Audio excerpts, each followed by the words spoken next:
noite a cada um dos que assistem esta videoaula. Nós estamos aqui hoje com mais uma videoaula, no dia 24 de 3 de 2013, para tratarmos de mais um capítulo do nosso curso da Bíblia Sagrada na visão holística. Hoje vamos estar tratando de como interpretar os símbolos sagrados da Bíblia. Então, falando em símbolos, vamos definir um símbolo, ver qual o seu significado e qual a sua função, qual o seu objetivo. Então, o significado do símbolo é simbolizar determinada coisa, né? Estar no lugar de determinada coisa. Então, um significado bem simples. A sua definição, então, pode-se definir símbolo, né? Como sendo aquele ente que se coloca diante de um significante para estabelecer um significado. Isso quer dizer que todo símbolo tem um significante, que é a sua dimensão material, e tem o seu significado, que é a sua dimensão mental ou espiritual, vamos assim dizer. Então, com isso nós já estamos querendo dizer que os símbolos eles possuem duas dimensões. Na dimensão material, ele é o significante, então ele é tangível, é visível, vamos assim dizer. E na sua dimensão mental, ele é o significado, aquilo que nós compreendemos, que nós imaginamos acerca deste símbolo. Então, o símbolo ele é usado, né, em todas as áreas de conhecimento humano, nas ciências exatas, nas ciências médicas, nas ciências humanas. Ele é usado no conhecimento epistêmico e também é usado no conhecimento gnóstico. No nosso caso aqui, nós estamos interessados no estudo da simbologia do ponto de vista gnóstico. Então, para isso, se o símbolo é algo que é usado como um filtro saneador, preventivo, né? Isso quer dizer que o símbolo filtra determinada coisa que seria nociva, né, para determinadas pessoas e deixa passar aquilo que é útil e agradável para as pessoas que estão preparadas. Então, nesse sentido, os símbolos são colocados para esconder o conhecimento daqueles que ainda não estão preparados, daqueles que ainda não têm a capacidade de decodificar esse conhecimento que está em código por meio do símbolo, e deixa passar esse conhecimento àquela pessoa que está no ponto adequado, né, de receber tal conhecimento. Então, vamos ver como funciona isto, né? O Leonardo da Vinci sempre dizia que algumas, com relação à sua arte, que era a pintura, então utilizava-se a visão, mas a gente pode colocar no sentido geral de visão do conhecimento. Então dizia, alguns poucos veem, sem que ninguém lhes mostre. Outras veem quando alguém lhes mostra, e a maioria não vê nem que alguém lhes mostra. Então isso significa que, apesar dos símbolos, né, existentes para proteger, para ocultar o conhecimento, porque o símbolo deixa passar para aqueles que estão preparados e oculta daqueles que não estão. Então, apesar de ter esse símbolo ocultando, há pessoas que conseguem decodificá-los sem a ajuda de ninguém, por elas mesmas. São as pessoas revolucionárias, são aquelas pessoas que estabelecem os paradigmas, são os pioneiros paradigmáticos que vão estabelecer alguma coisa pioneira para a humanidade, alguma coisa que ainda não existia. E aí então estão os mestres, alguns cientistas, né, de todas as áreas de conhecimento, e os mestres gnósticos.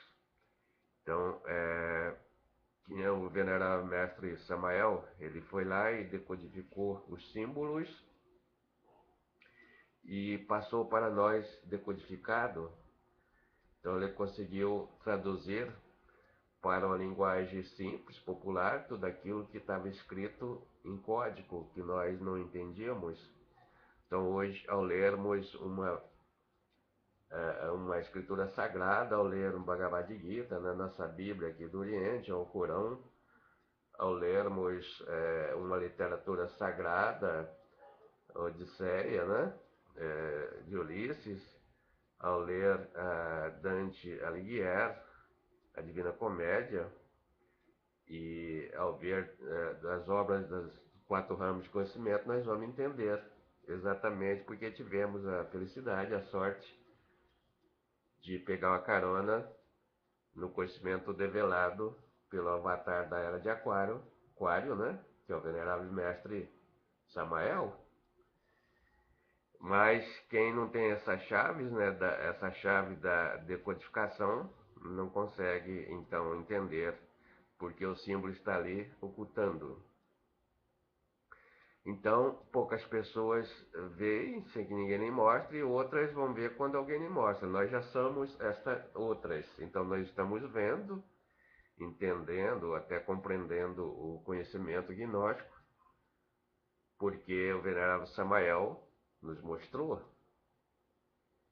E a grande maioria da massa humana não quer saber desse conhecimento e não quer ver a verdade, nem que alguém lhe mostre, nem que o mestre Samael mostre, né?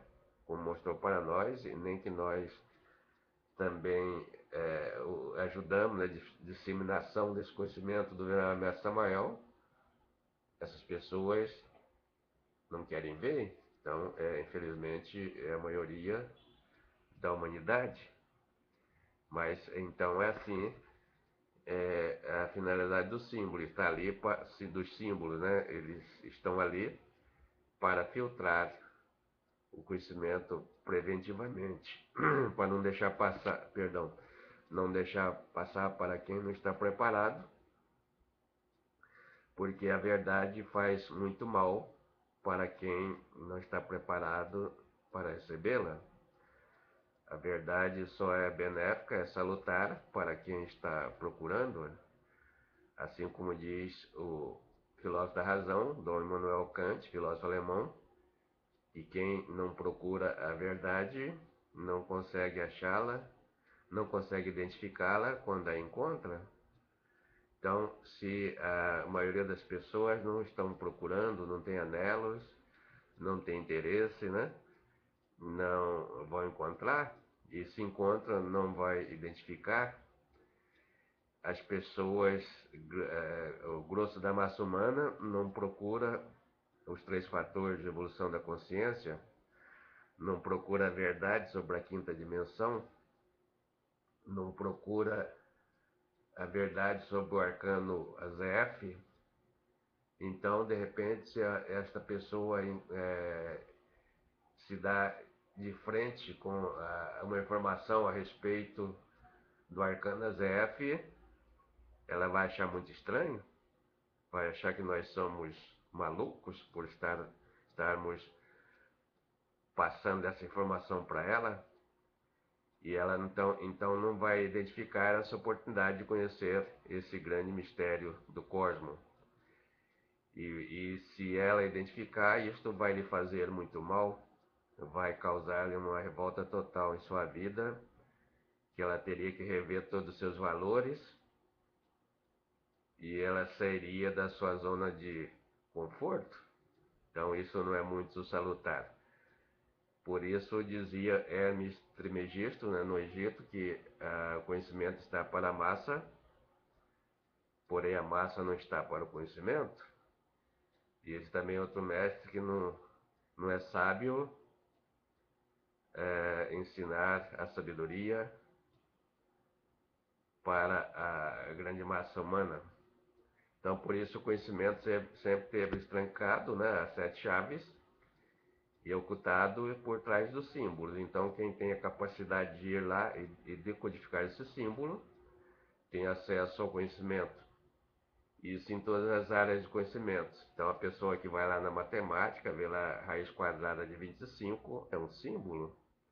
Quem aprende a decodificar, extrai a raiz e vê que é 5, porque 5 ao quadrado vai ser igual a 25. Então, decodificou. Assim são todas as equações, né, todos os símbolos matemáticos. Assim também são os símbolos de todas as áreas. Né? A pessoa que sabe dirigir, ao ver um símbolo lá de permitido estacionar, ela sabe o que está dizendo aquele símbolo, não é permitido. E a pessoa que nunca aprendeu ainda não decodificou aquele símbolo. Isto então, o símbolo esconde uma verdade. Para isso precisamos ressaltar que há 2 tipos de verdades. Há uma verdade absoluta e uma verdade relativa. A verdade relativa é inerente ao universo relativo, aqui onde vivemos, onde tudo é dual, tudo é bipolar, onde há a lei da dualidade. Luz, treva, tristeza, alegria, prazer, dor, inferno, céus, e tudo é virtude, defeitos. Então, a gente está nesse universo relativo de 2 partes, onde uma é complementar da outra.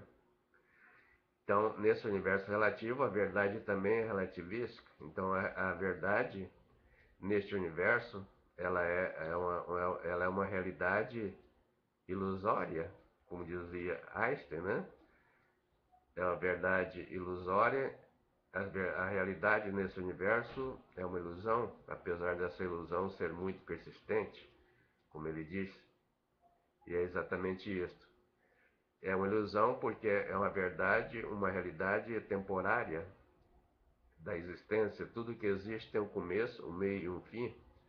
Por exemplo, nós temos um início do nosso nascimento, um meio, desenvolvimento, depois envelhecemos e morremos, tem um fim. E nesse universo tudo é isso. Então, nós somos uma realidade temporária, portanto, Maya ilusória.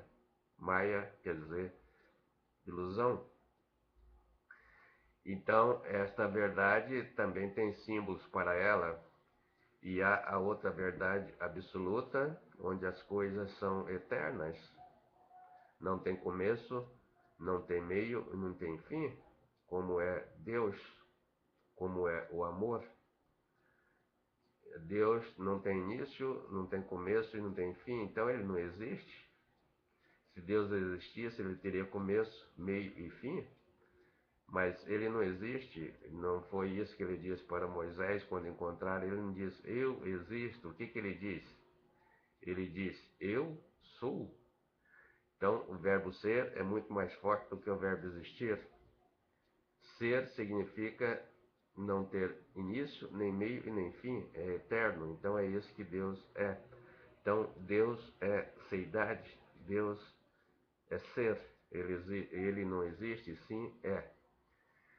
Então a verdade a respeito do universo absoluto é uma realidade eterna e do universo relativo é uma realidade temporária. Então, todos os símbolos em todas as áreas de conhecimento, eles são dotados de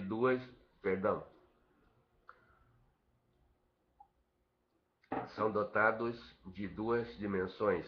Então, o símbolo tem uma dimensão material, dimensão física, e uma dimensão mental ou espiritual. Na sua dimensão material ou física, ele é um significante. Na sua dimensão espiritual ou mental, ele é um significado. Por exemplo, vamos pegar a balança. A balança na sua dimensão física é um aparelho que usamos para medir massa. Mas como símbolo, tem a sua dimensão mental, tem o que é o seu significado. Então, se viermos a figura de uma balança, pode estar representando a justiça, a advocacia. A coruja, na sua dimensão material, como significante, é um pássaro, né? Na sua dimensão gráfica, também uma dimensão física, né? Significante, pode nos remeter ao significado, está ali simbolizando a sabedoria. Então, todo símbolo tem essas duas dimensões. Então, o símbolo é usado em todas as áreas, e principalmente na linguagem, a linguagem que nós falamos, que todos os povos falam. Esta linguagem é revestida de símbolos, e são os símbolos mais importantes, porque com esses símbolos da linguagem, da escrita, nós conseguimos representar os outros símbolos, tecer comentário, falar sobre os outros símbolos, usando o símbolo da linguagem. Jamais a gente poderia falar do símbolo da balança e da coruja se não fosse a palavra coruja dita oralmente ou a palavra coruja escrita. Então aí está o símbolo linguístico sendo usado para dirimir a respeito de outros símbolos. Então é muito importante o símbolo da linguagem. Então nós temos, como já dissemos, 4 tipos, né, de pessoas, ou 4 comportamentos distintos, né, ao se depararem com símbolos. Então nós temos aqueles que já decodificam imediatamente, sem precisar da ajuda de ninguém. Temos aqueles que vão decodificar sob a ajuda de outras pessoas, né? Como é o caso nosso, que vamos entender as escrituras sagradas porque alguém está nos mostrando como chegar lá. E tem a terceira pessoa, o terceiro tipo, que é aquela que não vai conseguir decodificar e nem enxergar o símbolo, nem que alguém tente lhe mostrar o que está ocultado. E tem o quarto tipo de pessoas que não está procurando, né? Não quer saber desta verdade, não quer saber do que significa esse símbolo. Essa pessoa tem muita raiva de quem sabe e tem bronca de quem quer lhe ensinar. Então, portanto, não jogueis pérola para os porcos, não atireis coisas sagradas para os cães, assim como dizia Jesus Cristo, porque é perder tempo e até faz mal para essa pessoa, é desrespeitar o seu livre-arbítrio. O venerável mestre Rabulô sempre dizia que ao ensinarmos determinada coisa para nossos filhos, para nossa família, para as pessoas, nós podemos fazer até 3 vezes. Na quarta vez, já é um exercício de magia negra, está sendo exercida por nós, uma transformação negra, uma tentativa, porque não há respeito ao livre-arbítrio daquela pessoa. Que ela, se ela está determinada a encampar aquela determinada verdade, até 3 vezes é o suficiente para que ela acione a sua consciência. Passou de quarta vez, já é uma violação do seu livre-arbítrio, porque ela não quer. Então, nós estamos vendo tudo isso aqui para que possamos falar dos símbolos das escrituras sagradas. Esse é o objetivo do nosso curso, porque nossa Bíblia e toda a literatura sagrada está revestida de símbolos, e não há como entender se não entender esses símbolos. Por isso nós temos 60 mil religiões e não há entendimento no seu sentido real de cada símbolo, e cada uma praticamente dá a sua interpretação, que é diferente da interpretação do outro e do outro do um. Então é preciso estabelecer aquele que seja o sentido real. Como diz o venerável mestre Samael, todo símbolo, principalmente o das escrituras sagradas, ele pode ser definido de 7 maneiras, ele pode ter 7 sentidos. Isto porque nós temos 7 dimensões, e as pessoas que interpretam as escrituras ao pé da letra, no seu sentido literal, só conseguem enxergar um símbolo até a terceira dimensão. Então o conhecimento, a sabedoria para essa pessoa só vai até o terceiro andar. A sabedoria é um edifício construído de 7 andares. A terceira andar é da tridimensionalidade, é onde chegam as pessoas com suas análises dos seus símbolos. Então, por exemplo, quando Jesus disse: não jogueis pérolas para os porcos, para uma pessoa que interpreta no sentido literal esta fala de Jesus Cristo, perdão, vai ver ali um porco mesmo, né, e uma pérola, os objetos, a pérola e o porco, e não consegue sair disto, ou seja, ela só consegue ficar no significante, não consegue estabelecer o significado disto. Agora, para uma pessoa que já conseguiu ultrapassar esse limite, né, vai saber interpretar esse símbolo, vai saber que Jesus Cristo está usando uma linguagem parabólica. Então, pérola é o conhecimento, que é muito valoroso para ele, para todos nós, e os porcos são aquelas pessoas que não querem receber o conhecimento. Então, Jesus, de uma maneira sábia, xingou de porcos as próprias pessoas que não aceitam o conhecimento. A mesma coisa, não atireis coisas sagradas para os cães, onde as coisas sagradas novamente é o conhecimento e os cães são as próprias pessoas. Então, isto é interpretar as escrituras no seu sentido real, é saber ler nas entrelinhas aquilo que estão para alguns só na linha, não vai estar nas entrelinhas, porque é um outro sentido.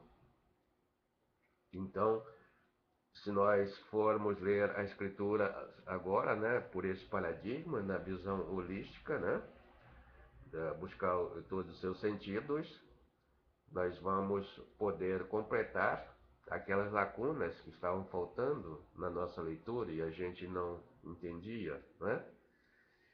Então, uma coisa interessante é nós sabermos ler nas entrelinhas, buscar o real significado dos fenômenos gnósticos, né, operados pelos mestres.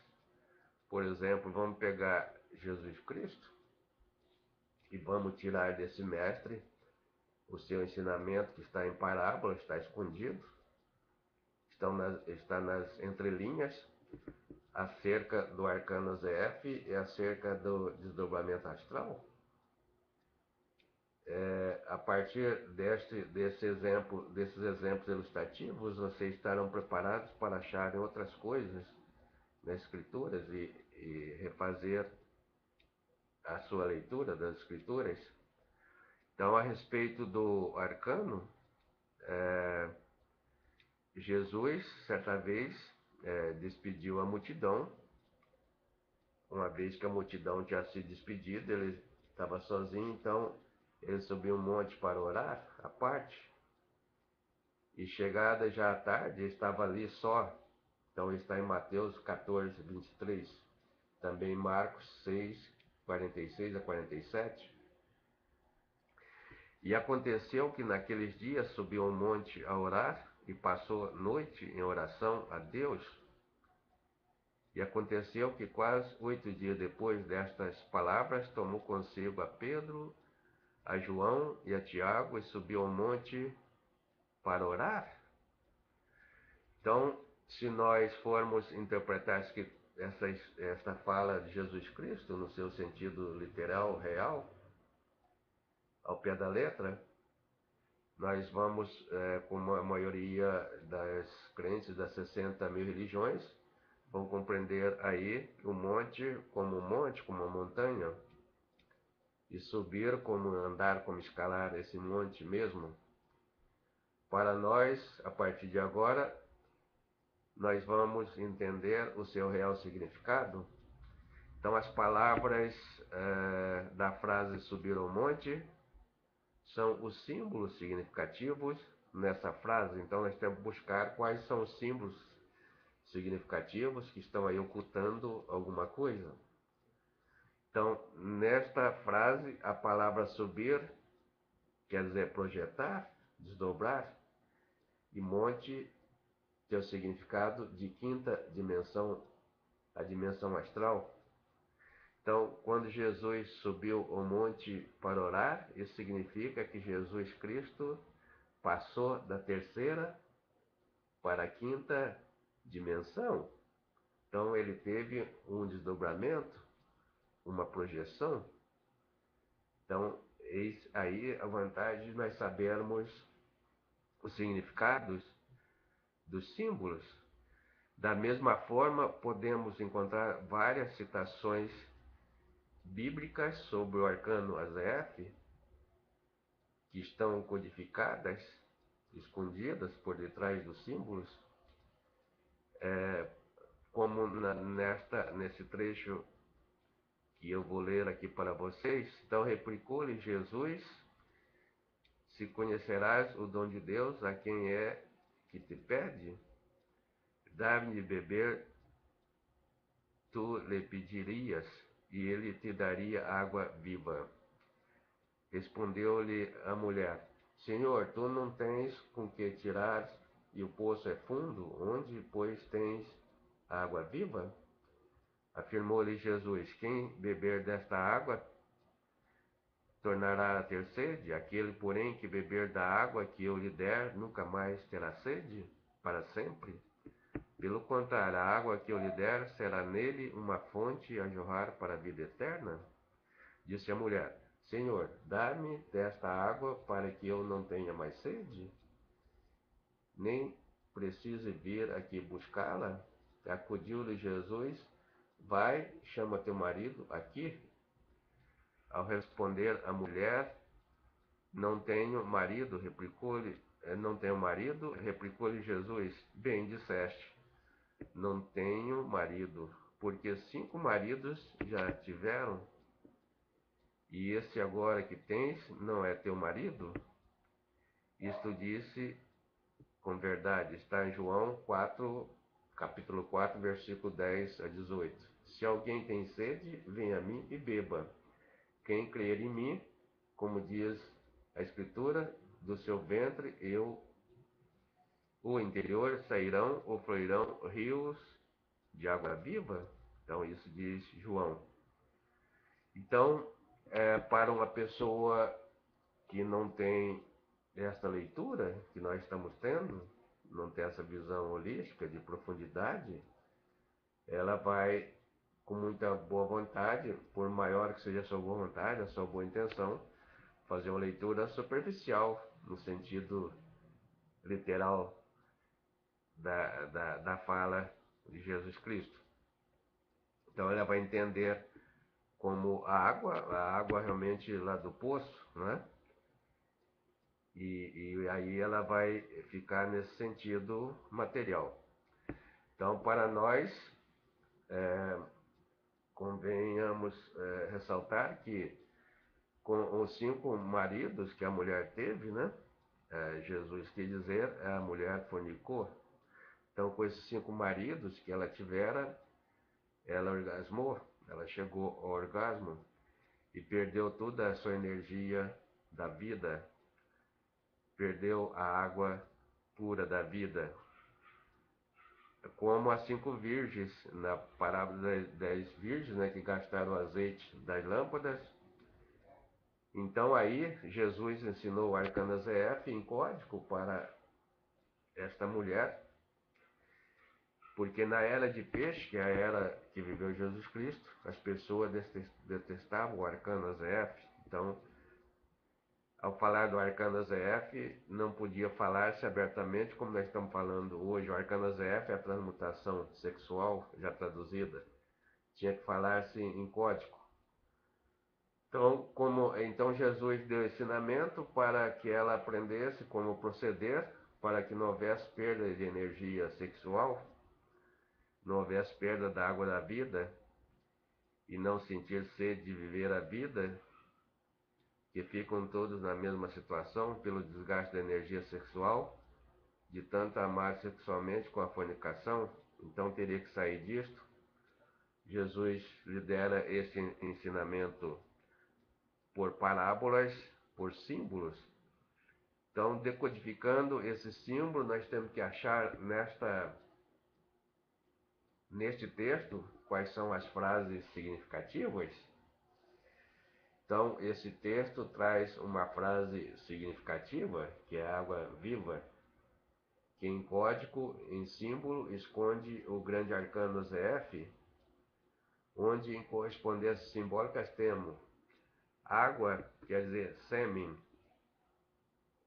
viva, porque contém a vida. Todo sêmen é o potencial de originar vida. Então, só pode originar vida aquilo que é vivo. Então, o sêmen é a água viva. E este sêmen é que deu origem à raça semita de Jesus Cristo. Então, semita vem de sêmen, que quer dizer semente. Então, o sêmen é a semente humana. Então, é a água viva. Então, todas as vezes que vocês forem ler as Escrituras e achar a palavra água viva, já sabem interpretar como sendo água seminal.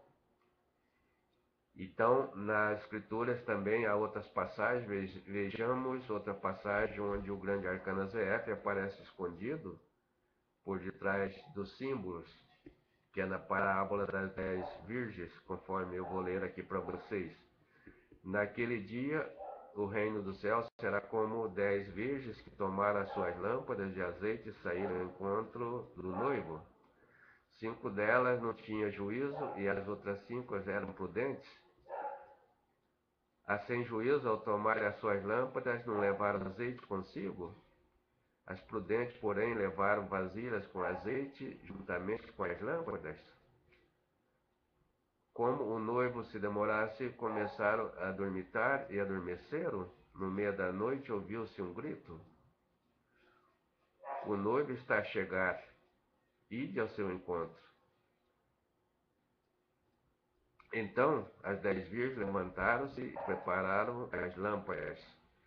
As sem juízo disseram às prudentes: dai-nos um pouco do vosso azeite, porque as nossas lâmpadas estão a apagar-se. As prudentes responderam: de modo nenhum, porque o azeite pode não chegar para nós e para vós. É melhor ir aos vendedores e comprá-lo. Enquanto elas foram comprar azeite, o noivo chegou e as que estavam preparadas entraram com ele para a festa de casamento, e a porta fechou-se. Por fim, chegaram também as outras virgens e disseram: Senhor, Senhor, abre-nos o portal, abre-nos a porta. Ele, porém, respondeu: eu vos garanto que não vos conheço. Vigiai, pois, porque não sabeis o dia e nem a hora. Então, isto é mais uma parábola, né? Um trecho que carece de uma interpretação para chegar ao seu real significado por uma pessoa que conhece a simbologia. Então, ao lermos uma frase assim nas Escrituras, de hoje por diante, vamos procurar no texto o seu sentido profundo, seu real significado que está por detrás das linhas. A maioria dos crentes de todas essas 60.000 religiões que dizem existir vão encontrar no sentido literal, puramente, e dos mais diferentes contextos. Então, a palavra, a frase e as palavras significativas aqui são vasilha, azeite, lâmpada, onde vasilha significa castidade, azeite significa energia seminal e lâmpada significa a consciência, a alma. Então, sabendo disso, nós sabemos que, Jesus, que aí está se ensinando a respeito do arcano Azef, que aquelas virgens prudentes que possuem juízo são as que fazem a transmutação sexual, que transforma a sua energia seminal, o seu azeite, a energia seminal é o azeite, transforma em luz, que vai acender a lâmpada, que é a sua consciência. E aquelas virgens doidas, né? Sem juízo, imprudentes, gastaram todo o azeite das suas lâmpadas, ou seja, gastaram no orgasmo, na ejaculação, no caso a mulher também tem, orgasmaram, não perderam a sua energia sexual. Com isso, as suas lâmpadas não puderam acender, ou seja, a consciência não pôde funcionar. E elas se sentiram no vazio. Então, é assim que acontece com todas as pessoas que praticam Arcano Zef.